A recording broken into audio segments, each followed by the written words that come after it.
Political expo நேயர்களுக்கு வணக்கம். இன்னைக்கு நம்ம கூட பேசுறதுக்கு அரசியல் விமர்சகர் சத்யராஜ் வந்திருக்காங்க. வாங்க அவங்க கூட பேசலாம். வணக்கம் சார். வணக்கம். இன்னைக்கு ஜனநாயகன் படத்துக்கு சென்சார் போர்டு கொடுக்குற அழுத்தம் தான் முக்கியமான பேசும் பொருளாக போயிட்டுருக்கு. இந்த படத்தை திட்டமிட்டே மத்திய அரசு தடை பண்ணுதுன்னு நீங்கள் நினைக்கிறீங்களா? ஏன்னா ஒருவேளை இந்த படம் வெளியே வந்தால் அதில் மதத்தை புண்படுத்துகிற மாதிரி கருத்து இருக்குன்னு சென்சார் போர்டு குற்றச்சாட்டு வச்சுருக்கு. ஸோ அது மக்கள்கிட்ட போய் ரீச் ஆயிரும் அப்படின்னு மத்திய அரசு பயப்படுதா? இல்லை, மத்திய அரசாங்கத்தின் தரப்பு சென்சார் போர்டின் தரப்பு கோர்ட்டில் என்ன வாதம் வச்சாங்க அப்படிங்கிறது ரொம்ப முக்கியம். நீங்கள் இந்த படம் ஜூன் 4ஆம் தேதியே படம் முடிச்சுட்டாங்க அப்படின்னு அஃபீஷியலாகவே விஜய் தரப்பு இந்த ப்ரொடக்ஷன் ஹவுஸ் சொல்கிறாங்க. 2025 ஜூனில். ஆமாம், 25 ஜூனில். இப்போ 2025 ஜூனில் முடிஞ்ச படத்துக்கு சென்சார் போர்டுக்கு சர்டிஃபிகேட் வாங்குறதுக்கு இவங்க டிசம்பர் 18ஆம் தேதி தான் படத்தை கொடுக்குறாங்க. இப்போ ஏன் இந்த 6 மாச கால தாமதம் அப்படிங்கிற ஒரு கேள்வி வருது. அந்த கேள்விக்கு ப்ரொடக்ஷன் தரப்பிலிருந்து எந்த பதிலுமே வரல. இதுக்கு இடையில அவங்க ட்ரெய்லர் ரிலீஸ் பண்ணாங்க தெரியுங்களா படத்துக்கு முன்னாடி. அந்த ட்ரெய்லர் ரிலீஸ் பண்ணும்போது கூட கரூர்ல எப்படி பஸ் மேல, கரூர் மட்டும் கிடையாது, அவர் இந்த தொகுதிகளில் மக்கள் பிரச்சாரத்துக்கு போனப்ப பஸ் மேல நின்று பேசினார் பார்த்தீங்களா, அதே மாதிரி காட்சிகளை அந்த ட்ரெய்லர்லையும் பயன்படுத்தியிருந்தாங்க. ஸோ இப்போ அடிப்படையில் விஜய் தரப்பு மேல ஒரு சந்தேகம் என்ன வருது அப்படின்னா, நீங்க ஜூன் 4, 2025 முடிச்ச படத்தை ஏன் டிசம்பர் 18 வரைக்கும் சென்சார் போர்டில் கொடுக்கறதுக்கு நீங்க வெயிட் பண்ணீங்க அப்படிங்கிற ஒரு கேள்வி வருது. ரெண்டாவது, விஜய் தரப்பு மேலதான் இந்த சந்தேகம் என்ன வருது அப்படின்னா, இவங்க 18ஆம் தேதி சென்சார் போர்டு கொடுக்குறாங்க. 19ஆம் தேதி சென்சார் போர்டு படத்தை பார்த்துட்டு 22ஆம் தேதி நினைக்கிறேன், 22ஆம் தேதி விஜய்க்கு ஒரு கடிதத்தை கொடுக்குறாங்க. அந்த கடிதத்தில் இந்தந்த சீன்ஸ் எல்லாம் நீங்க கட் பண்ணணும், இந்தந்த சீன்ஸ் எல்லாம் நீங்க ரீஒர்க் பண்ணணும் அப்படிங்கிற மாதிரி ஒரு கடிதம் போகுது. எனக்கு தெரிஞ்ச சாரி 19 போயிருச்சு. 19 இந்த ரீஒர்க் எல்லாம் பண்ணி 22ஆம் தேதி திருப்பி கொண்டு சென்சார் போர்டில் இந்த படத்தை சப்மிட் பண்றாங்க. 22ஆம் தேதி சப்மிட் பண்ணிடுறாங்க, டிசம்பர் 22, 2025. ஜனவரி 5, 2026 தான், அதாவது 2 வாரம் கழிச்சு தான் இந்த படம் திருப்பி இன்னொரு ரிவ்யூ கமிட்டிக்கு போக போகுதுங்கிற தகவலை விஜய்க்கு கொடுக்குறாங்க, ப்ரொடக்ஷன் ஹவுஸுக்கு கொடுக்குறாங்க. இப்போ இதில் அடிப்படையில் வரக்கூடிய ஒரு விஷயம் என்ன அப்படின்னா, ஒரு படத்தை பார்ப்பாங்க. வழக்கமாக சென்சார் போர்டு எப்படி இயங்கும் அப்படின்னா, சென்னையில் ஒரு சென்சார் போர்டு இருக்கும். அந்த சென்சார் போர்டு ஒரு படத்தை பார்க்குது அப்படின்னா, அந்த படம் சரியா இல்லை, இதில் ஏதாவது காட்சிகளை மாற்றணும் அப்படின்னா இதெல்லாம் கட் பண்ணுங்க, மியூட் பண்ணுங்க அப்படின்னு சொல்லி அவங்களுக்கு சொல்லுவாங்க. சினிமா அந்த ப்ரொடக்ஷன் ஹவுஸ் அதை மாற்றி கொடுக்கும்.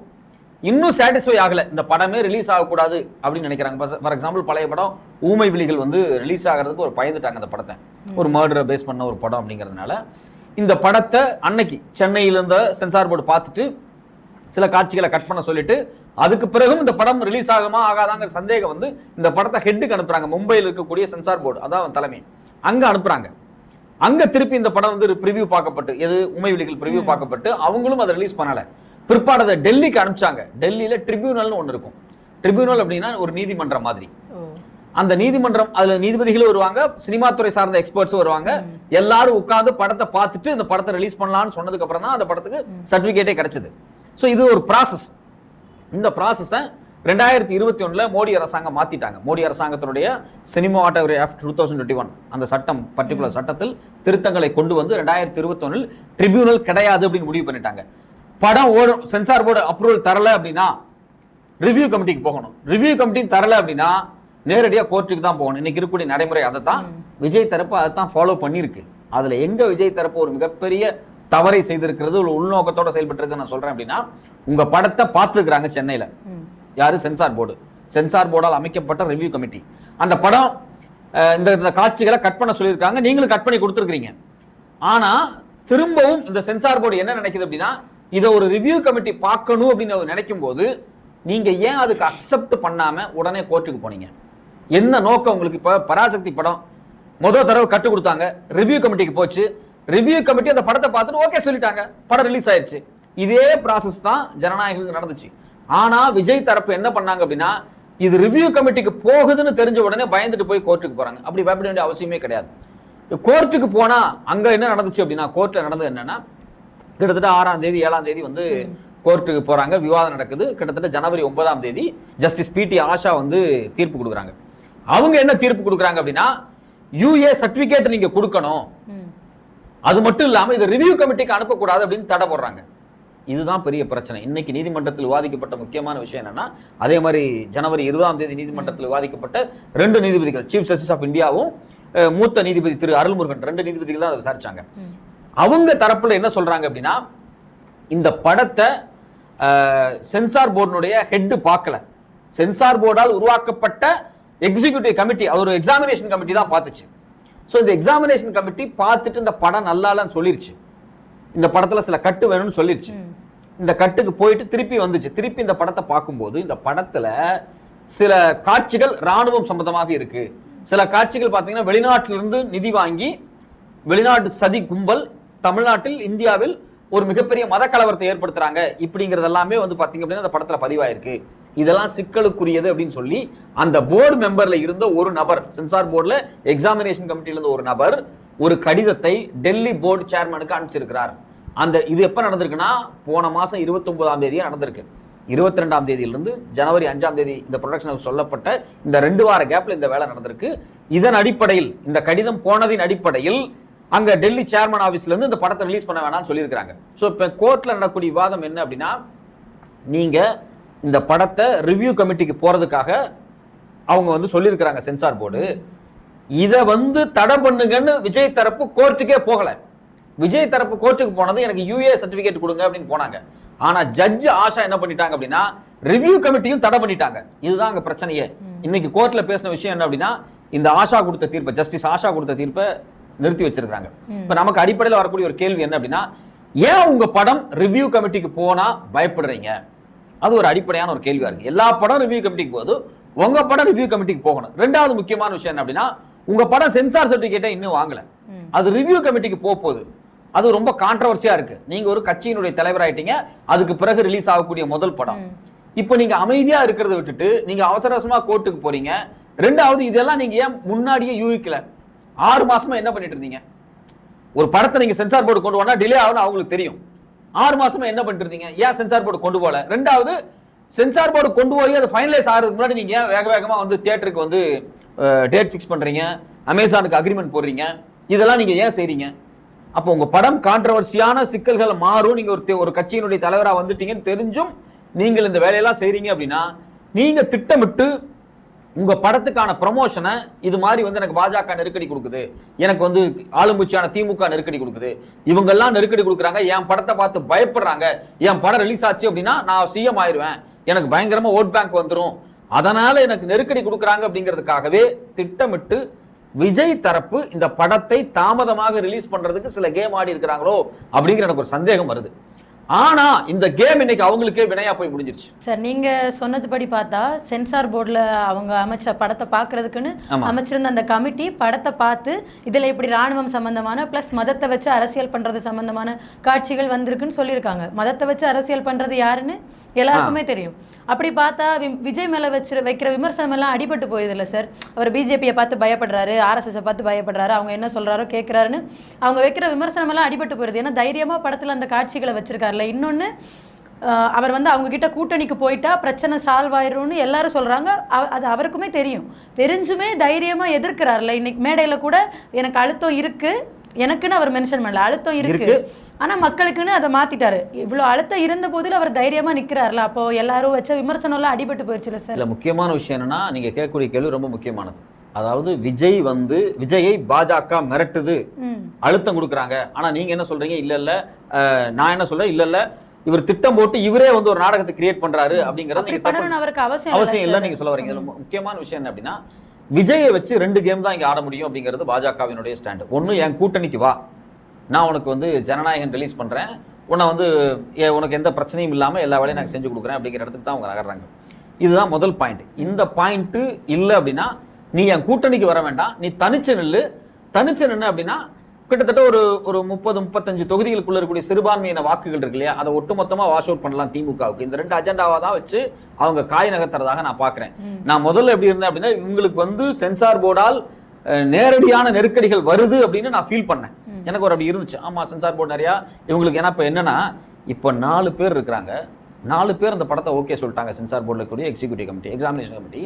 ஒருத்தர் தான் அந்த படம் நல்லா இல்லைன்னு சொல்றாரு, ஒருத்தர் பேச்சை கேட்டு படத்தை அவங்க நிறுத்துறாங்க. இது தப்பு இல்லையா அப்படின்னு கோர்ட்லயே விவாதம் வந்துச்சு இன்னைக்கு. இங்க பிரச்சனை என்ன அப்படின்னா, சென்சார் சட்டத்தின்படி 5 பேருமே ஓகே சொன்னாலும் சென்சார் போர்டு தலைவர் நினைச்சா தான் சர்டிபிகேட் கொடுக்க முடியும். சென்சார் போர்டு தலைவர் யாரு? பாஜகவால் நியமிக்கப்பட்டவர். அப்ப பாஜகவால் நியமிக்கப்பட்ட சென்சார் போர்டு தலைவர் ஏன் விஜய் படம் ரிலீஸ் ஆகிறதுக்கு கொடுக்க மாட்டேங்கிறாரு? விஜயை கண்டு அவர் பயப்படுறாரா, இல்ல விஜய்க்கு உண்மையிலேயே பாஜக இருந்து அழுத்தம் வந்துகிட்டு தான் இருக்கு அப்படிங்கறதா நீங்க வைக்கக்கூடிய விஷயம். இதுல நான் எப்படி பாக்குறேன்னா, விஜய்க்கு ஒரு அழுத்தம் இருக்கதான் செய்யுது. அந்த அழுத்தம் எதற்காக அப்படிங்கிறது இன்னைக்கு வரை கன்ஃபார்ம் ஆகாம இருக்கு. ஒன்னும் கூட்டணிக்கு வாங்குற அழுத்தமா, இல்ல தனிச்சு நிற்கும் போது விஜய்க்கு ஒரு மிகப்பெரிய ஹைப்பை கிரியேட் பண்றதுக்காக இந்த அழுத்தத்தை போலியா கிரியேட் பண்றாங்களா அப்படிங்கறதா என்னுடைய ஒரே ஒரு விஷயம் சந்தேகமா இருக்கு. ரெண்டு தான். ஒன்னு கூட்டணிக்கு வரல அப்படிங்கிற இடத்துக்கு அவர் வந்து நகர்ந்துட்டார். கூட்டணிக்கு வரல அப்படிங்கிறது தான் நகர்ந்துட்டாரு.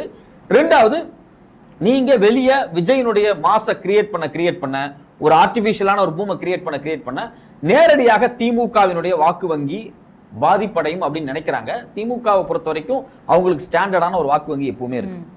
அது இல்லாம இந்த பொதுமக்கள் இன்னைக்கு இருக்கக்கூடிய கட்சி சார்பற்ற ஒரு பெரிய ஒரு 30-40% இருக்காங்களே இந்த மக்கள், இவங்க எப்பவுமே என்ன யோசிப்பாங்க அப்படின்னா, இன்னைக்கு இருக்கக்கூடிய அரசு என்ன மனநிலையில் இருக்கு, என்னென்ன திட்டங்கள் கொண்டு வந்திருக்கு, யாரோட கூட்டணி வச்சிருக்காங்க, ஸ்ட்ராங்கான தலைமை இருக்கா, குறிப்பாக பாஜக அரசாங்கத்தை நோக்கி என்ன கேள்விகளை கேட்கிறாங்க, இது எல்லாமே மக்கள் பார்க்கக்கூடிய ஒரு பர்செப்ஷனா இருக்கும். இப்ப நீங்க தமிழ்நாட்டை பொறுத்த வரைக்கும் பாஜகவை எதிர்த்தால் மட்டும்தான் நீங்க மக்களுடைய செல்வாக்கை பெற முடியும்.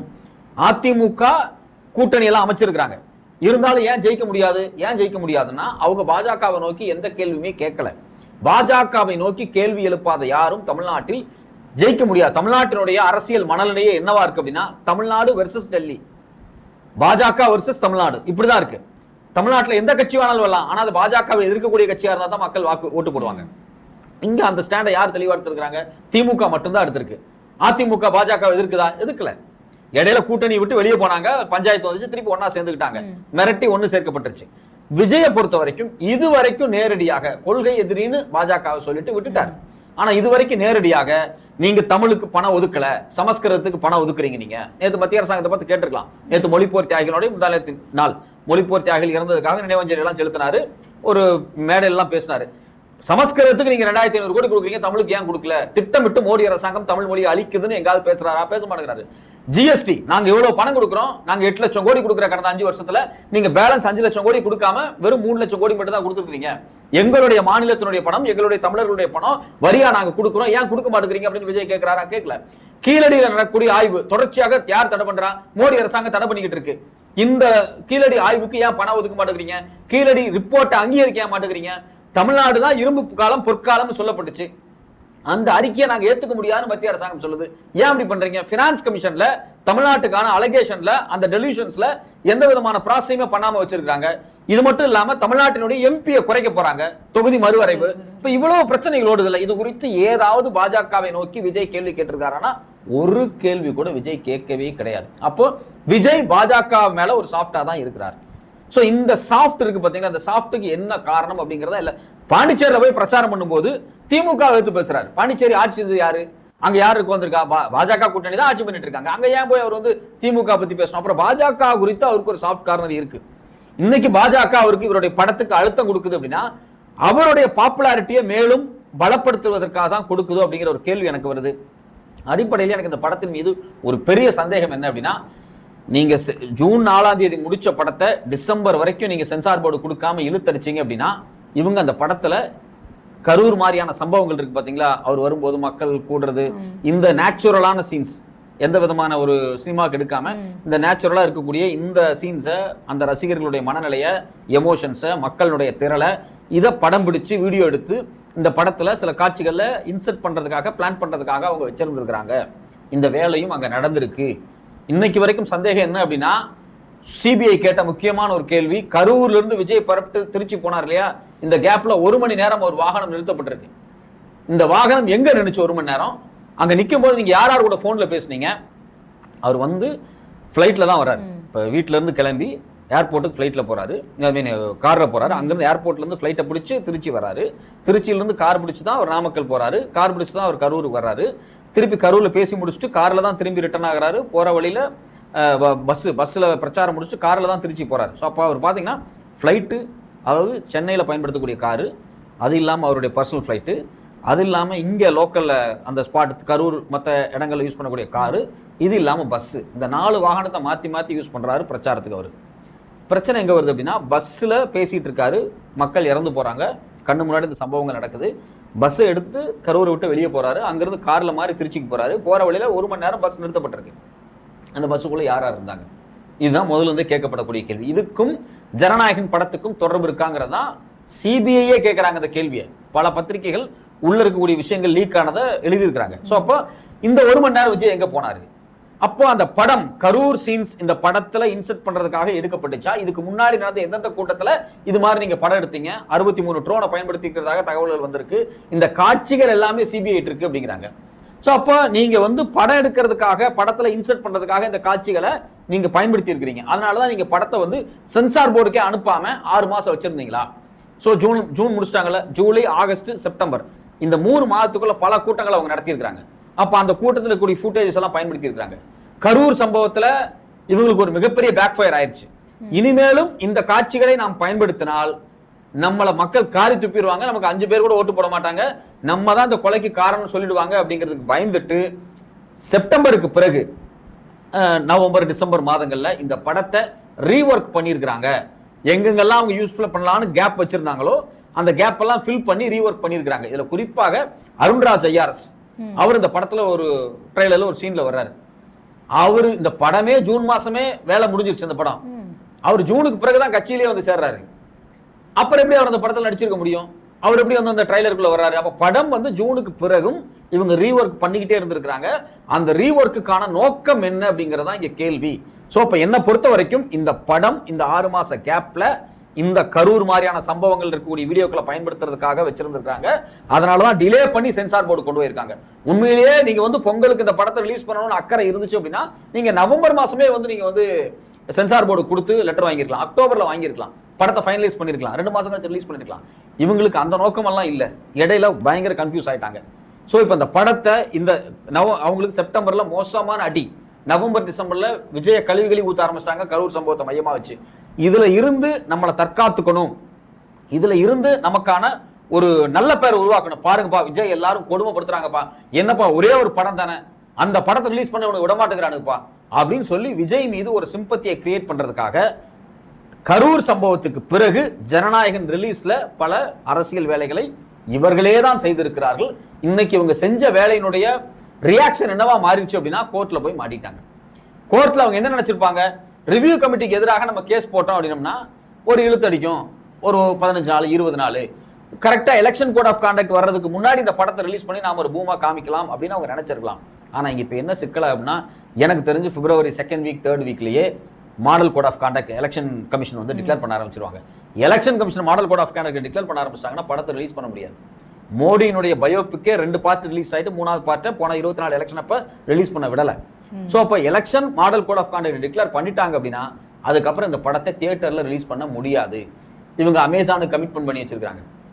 இவங்க இன்னும் சொல்ல போனா தியேட்டருக்கு ஏற்கனவே வந்து ஃபிக்ஸ் பண்ணி வச்சிருந்தாங்க. ஸோ அப்போ இவங்க திட்டமிட்டு இவங்களுடைய ஹைப்பை கிரியேட் பண்றதுக்காக சில வேலைகளை பார்த்து இன்னைக்கு கோர்ட்ல வந்து மாட்டிக்கிட்டாங்களா அப்படின்னு ஒரு கேள்வி வருது. இன்னைக்கு வந்து தீர்ப்பு கோர்ட்ல என்ன அப்படின்னா வெளிப்படையாக 2 நீதிபதிகள் சொல்றாங்க, அது 20ஆம் தேதியே எழுதப்பட்ட தீர்ப்பு தான், இன்னைக்கு தான் வாசிச்சாங்க அந்த தீர்ப்பை. அவங்க என்ன சொல்றாங்க, எல்லாத்தையும் விட்டுருங்க, விஜய் தரப்பு விட்டுரு, சென்சார் போர்டு விட்டுருங்க, எல்லாம் ஃபர்ஸ்ட்ல இருந்து இந்த வழக்கு ஆரம்பிங்க, முதல்ல இருந்து விசாரணை பண்ணுங்க அப்படிங்கிறாங்க. முதல்ல இருந்து விசாரணை அப்படின்னா திரும்பவும் ஒரு நீதிபதி அமைச்சு அந்த ஒரு நீதிபதி கிட்ட அந்த வழக்கு வரும். அந்த ஒரு நீதிபதி 2 பேர்த்தோட அஃபிடவிட்டையும் வாங்கி நீ என்ன சொல்ல வர நீ என்ன சொல்ல வரன்னு கேட்பாங்க. 2 பேரும் என்ன சொல்ல வரன்னு கேட்டுட்டு அந்த முடிவு எடுப்பாங்க. அதுல சென்சார் போர்டு வந்து சார் எனக்கு 1 மாசம் டைம் வேணும், நான் ஒரு ரிவ்யூ கமிட்டி போடணும், அந்த ரிவ்யூ கமிட்டி படத்தை பார்க்கணும், படத்துக்கு பிறகு படம் பார்த்து அதுக்கு பிறகுதான் சார் நான் வெளியிட முடியும், ஏன்னா அதுல வந்து ராணுவம் ரீதியான சில காட்சிகள் பயன்படுத்தப்பட்டிருக்கு, லோகோக்கள் பயன்படுத்தப்பட்டிருக்கு, ஸோ நான் டிஃபென்ஸ் டிபார்ட்மெண்ட்ல இருந்து நான் கிளியரன்ஸ் வாங்கிட்டு படத்தை விடணும் சார், எனக்கு 1 மாசம் டைம் வேணும் அப்படின்னு அவங்க சொல்லிட்டாங்க அப்படின்னா படம் ரிலீஸ் ஆகாது. இப்போ இன்னைக்கு தேதி என்ன, நம்ம ஜனவரி எண்டுக்கு வந்துட்டோம், அடுத்த பிப்ரவரி எண்டுக்குள்ள மாடல் கோட் ஆஃப் கான்டக்ட் வந்துடும். அதனால அந்த படம் ரிலீஸ் ஆகிறதுக்கு வாய்ப்பே இல்லை. இதுக்கு அரசுகள் பொறுப்பு, பாஜக பொறுப்புங்கிறதெல்லாம் 2வது விஷயம். விஜய் அவர் தான் பொறுப்பு. ஏன்னா அவர் பாப்புலாரிட்டிக்காக இந்த படத்தை ஒரு சென்சிட்டிவா மாத்தணும்னு நினைச்சாரு, இன்னைக்கு மாட்டிக்கிட்டாரு. ரொம்ப சிம்பிளான விஷயம். நீங்க வந்து அமரன் ஒரு படம் வந்துச்சு நினைக்கிறேன், யாரு சிவகார்த்திகேயன் படம், அதுல ராணுவ காட்சிகள் அவ்வளவு பயன்படுத்தி இருக்காங்க. அந்த படத்தை முடிச்ச உடனேயே அந்த படத்தினுடைய இயக்குனர் டிஃபென்ஸ் எக்ஸ்பர்ட்ஸ், ராணுவத்தில் இருக்கக்கூடிய டிஃபென்ஸ் எக்ஸ்பர்ட்ஸை கூட்டு வந்து ஒரு சிறப்பான ஒரு காட்சி போட்டு காமிச்சு இதில் எதெல்லாம் கரெக்ஷன் பண்ணணும், எதெல்லாம் கான்ட்ரவர்சியாக மாறும் அப்படின்னு சொல்லி சில காட்சிகளை நீக்கி ரெடி பண்ணி அந்த படத்தை சென்சார் போர்டு கொண்டு வந்தாங்க. ஸோ அப்போ அவங்களுக்கு என்ன நோக்கம், படத்தை குறிப்பிட்ட தேதியில் ரிலீஸ் பண்ணிருக்கிற நோக்கத்தினால தான் இந்த வேலையெல்லாம் செய்கிறாங்க. ஏன் அதை வந்து ஜனநாயகன் தரப்பு செய்யல? அவங்க இதுதான் முதல் தடவை படம் எடுக்கிறாங்களா? அந்த ப்ரொடக்ஷன் ஹவுஸ் இதான் முதல் படமா? கிடையாது, அதுக்கு மேலே நிறைய படம் எடுத்துக்கிறாங்க. ராணுவ காட்சிகளை வச்சா சில சென்சிட்டிவ் இஷ்யூ வரும்னு அவங்களுக்கு தெரியும். அதை டிஸ்கஸ் பண்ணணும்னு உங்களுக்கு தெரியும். விஜய் எவ்வளவு படத்துல ராணுவ வீரா நடிச்சிருக்காரு. ஸோ அப்போ இந்த காட்சிகள் எல்லாம் ஏன் டிஃபென்ஸ் எக்ஸ்பர்ட் யார்கிட்டயோ காமிச்சு ஒரு கிளியரன்ஸ் ஏன் அவங்க முதல்ல வாங்கல? அப்போ இவங்க இப்படியெல்லாம் போனால் அந்த படம் நிற்கும், இது ஒரு பெரிய பேசு பொருளாக மாறும், அதில் நமக்கு ஒரு பாப்புலாரிட்டி கிடைக்கும், நாம் அதிலிருந்து வந்து எலெக்ஷனை ஃபேஸ் பண்ணலாம் அப்படிங்கக்கூடிய ஒரு கனவுல இன்னைக்கு வந்து ஒரு முட்டு சந்தில் மாட்டிக்கிட்டாங்க. படம் ரிலீஸ் ஆகிறது கஷ்டம். இதுக்கு பணம் போட்ட ப்ரொடியூசர் பாவம் தான். விஜயனுடைய அரசியல் லாபத்திற்காக ஒட்டுமொத்தமாக தன்னுடைய வருமானத்தை இழந்து விட்டார். விஜய் தரப்பு படத்துக்கு ஹைப் ஏற்றுறதுக்காக ஜூன்லேயே ஷூட்டிங் முடிஞ்ச படத்தை டிசம்பர் வரைக்கும் இழுத்து அடிச்சாங்க சார். அது ஓகே ஃபைன். ஆனால் நான் என்ன சொல்ல வரேன்னா, இந்த பிரச்சனை இருக்குல்ல ஜனநாயகன், இப்போ வந்து சிபிஐயையும் சென்சார் போர்டையும் ஒரு ஆயுதமாக வச்சு விஜய்க்கு அழுத்தம் கொடுத்து மத்திய அரசு அவரை கூட்டணிக்கு கூப்பிடுது. ஆனால் விஜய் வந்து பிஜேபியால் இறக்கி விடப்பட்ட பி டீமுங்கிறது ஸ்டார்டிங்ல இருந்து அவர் மேல வைக்க நானே பேசியிருக்கேன். விஜய் வந்து சிபிஐ நீங்க சென்சார் போர்டும் இவ்வளவு நெருக்கடி கொடுக்குதுன்னு சொல்றீங்களே, நீங்க தான் எல்லாம் முதல்ல சொல்லியிருக்கிறீங்க இவங்க பாஜக பி டீமே ஏன் இவங்க வந்து இவ்வளவு பிரஷர் கொடுக்க போறாங்க அப்படிங்கிற கேள்வி நீங்க வந்து நியாயம் தான். விஷயம் என்ன அப்படின்னா, பாஜகவுக்கு விஜய் குறித்து ஒரு கிளியரான திட்டம் அவங்க என்னன்னு ஃபிக்ஸ் பண்ணாம வச்சிருந்திருப்பாங்க.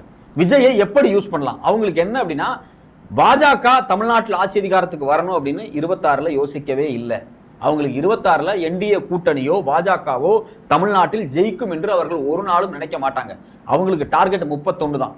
அதுலயும் குறிப்பாக 29ல வரக்கூடிய நாடாளுமன்ற தேர்தல் எம்பி தேர்தல் தான். ஸோ அவங்களோட அஜெண்டாவே அதுதான். அவங்கள பொறுத்த வரைக்கும் இந்த தேர்தலில் திமுக ஜெயிக்கணும். ஏன்னா திமுக ஜெயிச்சா தான் தேர்தல் ஆணையம் நேர்மையா இருக்கு அப்படின்னு இந்தியா முழுக்க அவங்க சொல்ல முடியும். ஏன்னா அவங்க எல்லாம் மகாராஷ்டிராவா இருக்கட்டும், இல்லை வந்து நீங்க வந்து டெல்லி தேர்தலா இருக்கட்டும், பீகார் தேர்தலா இருக்கட்டும், எஸ்ஐஆரை பயன்படுத்தி பல தவறுகள் நடந்திருக்கு. தேர்தல் ஆணையத்தின் மீது ஒரு கிரெடிபிலிட்டியே இல்லை, பல விமர்சனங்கள் எழுந்திருக்கு. அப்ப இந்த சூழ்நிலையில தமிழ்நாட்டில் திமுக ஜெயிச்சது அப்படின்னா திமுக மட்டும் எப்படி ஜெயிக்குது? தேர்தல் ஆணையம் இவ்வளவு குளறுபடி செஞ்சாலும் திமுக எப்படி ஜெயிக்குது? அப்ப தேர்தல் ஆணையம் நேர்மையா தான் இருக்கு அப்படின்னு அவங்களுக்கு நார்த் இந்தியாவில் எஸ்டாப்ளிஷ் பண்ணணும், சவுத் இந்தியாவில் எஸ்டாப்ளிஷ் பண்ண வேண்டிய தேவை இருக்கு. ஸோ எப்பவுமே அவங்க அப்படிதான் பண்ணுவாங்க, எல்லா இடத்துலையும் ஃப்ராட் பண்ண மாட்டாங்க பாஜக. அவங்க ஒரு 100 தொகுதி இருக்கு அப்படின்னா அதெல்லாம் 40 தொகுதி இதுக்குள்ள அவங்க வேலை பார்ப்பாங்க. இது வந்து அவங்க வந்து உத்தரப்பிரதேசம் இப்படி தான் வேலை பார்த்தாங்க, மகாராஷ்டிராவில் இப்படி தான் வேலை பார்த்தாங்க, இப்படி தான் அவங்க ஸ்ட்ரக்சரைஸாக ஒர்க் பண்ணுவாங்க. அவங்க கோட்டை விட்ட இடம் உத்தரப்பிரதேசம். ஏன்னா 24 தேர்தலில் ஆர்எஸ்எஸ் அவங்களுக்கு ஒர்க் பண்ணாமல் போனதுனால சில சிக்கல்கள் வந்துச்சு, அது ஒரு தனி கதை. இப்போ இந்த 26 தேர்தலில் திமுகவுக்கு செல்வாக்கு இருக்குன்னு பாஜகவுக்கு தெரியும். இந்த செல்வாக்கையும் தாண்டி ஜெயிக்க நினைச்சா தேர்தல் ஆணையத்தினுடைய ஃப்ராடு வெளியே வந்துடும் அப்படிங்கிறதுனால பாஜக இப்போ டார்கெட் பண்ண மாட்டாங்க. அவங்களுக்கு ஒரு மாநிலத்தை பிடிப்பதை விட அவங்களுக்கு பாராளுமன்ற தேர்தலை, இந்தியாவினுடைய பிரதமர் பதவியை தக்க வைத்துக் கொள்வது ரொம்ப ரொம்ப முக்கியம். போன தேர்தலில் அடி வாங்கியிருக்காங்க அவங்க. அதனால அவங்க 29 தான் அவங்களுடைய டார்கெட். 29ல விஜயை நாம எப்படி பயன்படுத்தலாம் அப்படிங்கறதான் டார்கெட்.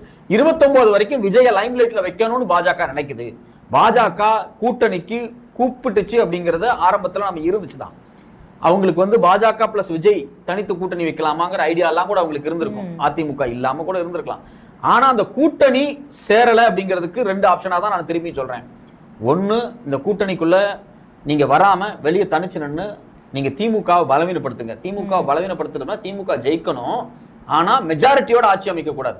ஒரு விதமான ஒரு தொங்கும் சட்டமன்றமாக இருக்கணும், ஒரு மைனாரிட்டி ஆட்சி. நாடாளுமன்ற தேர்தல் அவங்க அதே மாதிரி மைனாரிட்டி ஆட்சி நடக்கணும் அப்படிங்கறதான் பாஜகவினுடைய ஒரே ஒரு எண்ணம். அவங்களுக்கு உடனே எல்லாம் வந்து தமிழ்நாட்டில் இப்ப என்டிஏ கூட்டணி ஜெயிச்சா தேர்தல் ஆணையம் ஃப்ராட் பண்ணிருக்குன்னு இந்தியாவே நம்பிடும். ஏன் அப்படின்னா அவங்களுக்கு தெரியும் தமிழ்நாட்டில் வந்து திமுக கூட்டணி பயங்கர வலுவா இருக்கு அப்படின்னு. திமுக எக்கச்சக்கமான திட்டங்களை தமிழ்நாட்டில் செஞ்சிருக்காங்க. அந்த திட்டங்களுக்கு கோடிக்கணக்கான பேர் பலனடைஞ்சிருக்காங்க, பயங்கர ரெஸ்பான்ஸ் இருக்கு. பெண்களுக்கு கொடுத்த தொகை, உரிமை தொகையா இருக்கட்டும், இல்ல விடியல் பேருந்து பயணமா இருக்கட்டும், இதெல்லாம் பயங்கர ரீச் ஆயிருக்கு. ஸோ கூட்டணி ஸ்ட்ராங்கா இருக்கு, திட்டங்கள் ரொம்ப ஸ்ட்ராங்கா இருக்கு. 3வது முக்கியமான விஷயம்னா எதிர்த்தரப்பு தலைமையே இல்லை. எடப்பாடி பழனிசாமி ஒரு பெரிய தலைவரே கிடையாது. இப்போ தலைமை இல்லாத ஒரு கூட்டணியை வைத்துக்கொண்டு திமுகவை வீழ்த்தி என்டிஏ கூட்டணி ஜெயிக்குது அப்படின்னா அது ரொம்ப அபத்தமா தெரியும். தேர்தல் ஆணையம் ஃப்ராடு பண்ணதுன்னு அப்பட்டமா தெரியும். அதனால தெளிவா சொல்றேன், பாஜகவுக்கு 26 டார்கெட் அல்ல, அவங்களுக்கு 29 + 31 தான் டார்கெட்டு. அதனால திமுகவினுடைய வெற்றி அப்படிங்கிறது தமிழ்நாட்டில் உறுதி செய்யப்பட்ட ஒரு விஷயம். அது வந்து ஒரு மைனாரிட்டி கவர்மெண்டா இருக்கணும் அப்படிங்கிறது தான் இவங்களோட எண்ணமா இருக்கு. அதனால விஜயை வந்து கூட்டணிக்குள்ள கொண்டு வந்து என்டிஏவை ஜெயிக்கணும் அப்படிங்கிற நோக்கம் பாஜகவுக்கு இல்லை அப்படிங்கிறது எனக்கு இப்போ உறுதியா தெரியுது. 2வது, அதே சமயத்துல திமுகவை பலவீனப்படுத்துவதற்கு 26 தேர்தலில் இவரை எப்படி பயன்படுத்தலாம், இவருடைய ஹைப்பை எப்பவுமே காமிச்சிட்டே இருக்கணும். பாருங்க, இவர் அதிமுகவுக்கு எதிரி, இவர் பாஜகவுக்கு எதிரி, பாஜக போய் விஜய் அடிக்குது. இப்ப நீங்களே கேள்வி கேட்கறீங்களா, பாவம் ஒரு தனி மனுஷன், பாஜக இந்த அளவுக்கு வந்து அவர் எதிர்க்குது, அதிமுக எதிர்க்குது. 2 நாள் அதிமுக போட்டு விஜய் பயங்கரமா அடிச்சுட்டு இருக்காங்க சார். அவங்க கூட கூட்டணிக்கு போவான்னு வச்சதெல்லாம் தாண்டி ஒரு வார்த்தை சொன்னாருன்னு சோசியல் மீடியால போட்டு முதல்ல அதிமுகவும் விஜயும் ஒண்ணு சேரக்கூடிய பேச்சுவார்த்தைகள் நடந்துச்சு. அந்த பேச்சுவார்த்தை கெடுத்தது பாஜக தான். ஏன்னா அவங்களுக்கு தமிழ்நாட்டுல திமுகவுக்கு ஆல்டர்னேட் ஃபோர்ஸா பாஜக இருக்கணும், என்டிஏ கூட்டணி இருக்கணும் தான் விருப்பமே தவிர எடப்பாடி இருக்கணும், விஜய் இருக்கணும்னு அவங்கள நோக்கம் கிடையாது. ஆனா எடப்பாடிக்கும் விஜய்க்கும் ஒன்னா சேரணும் ஆசை இருந்துச்சு, அது நடக்கல. சோ இப்ப 2-3 நாளா அடிக்கிறாங்கல்ல. இப்ப இங்க இருக்கவங்க என்ன சொல்றாங்க, திமுக அடிக்கிறத விட அதிமுக இறங்கி விஜய் அடிச்சுட்டு இருக்கு. சோ அப்ப பாருங்க, விஜயை எல்லாரும் அடிக்கிறாங்க அப்படிங்கிற ஒரு சிம்பத்தி ஒண்ணு. விஜய் எல்லாத்தையுமே சமாளிக்குது, தமிழ்நாட்டுல வந்து எல்லாத்தையும் அடிச்சு எந்திரிச்சு நிற்கக்கூடிய கட்சி விஜயா இருக்காருங்கிற ஒரு பூமை கிரியேட் பண்றதுக்காக இந்த வேலை பண்றாங்க. இதெல்லாம் ஒர்க் அவுட்டே ஆகாது. கிரவுண்ட்ல அவங்களுக்கு கட்சியில கிளையே கிடையாது. அவங்க சோசியல் மீடியால வாட்ஸ்அப்ல வரக்கூடிய மெசேஜை வச்சுட்டு வார் ரூமை வச்சுட்டு ஜெயிச்சிடலான்னு பாக்குறாங்க. அப்படியெல்லாம் ஜெயிக்க முடியாது. குறிப்பாக இன்னைக்கு நீதிமன்றத்தில் கொடுத்த இந்த தீர்ப்பு அப்படிங்கிறது ஜனநாயகன் படத்துக்கு மிகப்பெரிய பின்னடைவை தான் ஏற்படுத்தும். இதற்கு மேலே அந்த படம் ரிலீஸ் ஆச்சு அப்படின்னா அந்த படம் ஒன்றும் பெருசாக ஹைப்பாலாம் பேசப்படாது, ஒரு 2 நாள் தான் பேசப்படும். தேர்தலுக்கு பிறகு அந்த படம் ரிலீஸ் ஆகிறதுக்கு, அந்த படம் ரிலீஸ் ஆகாம பொட்டிகளே இருக்கிறது ரொம்ப நல்லது. அதுக்கப்புறம் ரிலீஸ் ஆனால் பிரயோஜனமே கிடையாது. எப்படியாவது தேர்தலுக்கு முன்னாடி ரிலீஸ் பண்ணணும்னு பார்க்குறாங்க. அது ஒரு நெருக்கடி. பாஜக நினைச்சாதான் ரிலீஸ் பண்ண முடியும். மேபி தேர்தலுக்கு ஒரு வாரத்துக்கு முன்னாடி, எலெக்ஷன் கோட் ஆஃப் கான்டக்ட் வர்றதுக்கு ஒரு வாரத்துக்கு முன்னாடி, கரெக்டாக எக்ஸாக்டாக சொன்னோம், எலெக்ஷன் கோட் ஆஃப் கான்டக்ட் வர்றதுக்கு, தேர்தல் நாள் அறிவிச்சு எலெக்ஷன் கோட் ஆஃப் கான்டக்ட் வர்றதுக்கு ஒரு வாரத்துக்கு முன்னாடி இந்த படத்தை ரிலீஸ் பண்ணி ஒரு ஹைப்பை கிரியேட் பண்ணலாமான்னு கூட நினைப்பாங்க. கோட் ஆஃப் கான்டக்ட் வந்து 2 மாசம் கழிச்சு தான் தேர்தல் நடக்கும். அதுக்குள்ள படத்தை எல்லாரும் மறந்துடுவாங்க. ஸோ அதனால இந்த படம் வந்து எந்த வகையிலும் ஜனநாயகன் அப்படிங்கிறது வந்து விஜய்க்கு லாபமாக முடியாது. தேர்தலில் கண்டிப்பாக விஜய்க்கு வந்து இந்த படம் வந்து ஒரு பேக் ஃபயராக தான் மாறும். எல்லாமே அவர் பண்ண தப்பு தான். நான் வந்து இது பாஜக, அதிமுக எல்லாத்த விட விஜய் சினிமாவாகவே தன்னை நினச்சிக்கிட்டாரு. சினிமா ரிலீஸ் மாதிரியே அவரோட எல்லா பிஹேவியரும் பாருங்க. கரூர் கூட்டத்துக்கு வர்றதா இருக்கட்டும், இந்த லைட்டை ஆன் பண்ணி ஆஃப் பண்ணுறதா இருக்கட்டும், இல்லை வந்து ஒரு மேடையில் ஒரு ஓடி வரதா இருக்கட்டும், இது எல்லாமே அந்த ஃபர்ஸ்ட் நாள் ஃபர்ஸ்ட் டே ஷோ ரிலீஸ் பண்ணுவாங்க இல்லையா, அந்த மனநிலையே தான் இருக்காரு. அந்த மனநிலை தேர்தலுக்கோ மக்கள் பணிக்கோ ஒரு நாளும் ஒத்து வராது. அதனால் இந்த தேர்தலோடு விஜய் வீட்டுக்கு தான் போவார். ஜனநாயகன் படமும் ரிலீஸ் ஆகிறது ரொம்ப கஷ்டம் தான். உங்கள் நேரத்தை ஒதுக்கி எங்ககிட்ட உங்கள் கருத்துக்களை பகிர்ந்துக்கிட்டதுக்கு ரொம்ப நன்றி. நன்றிம்மா.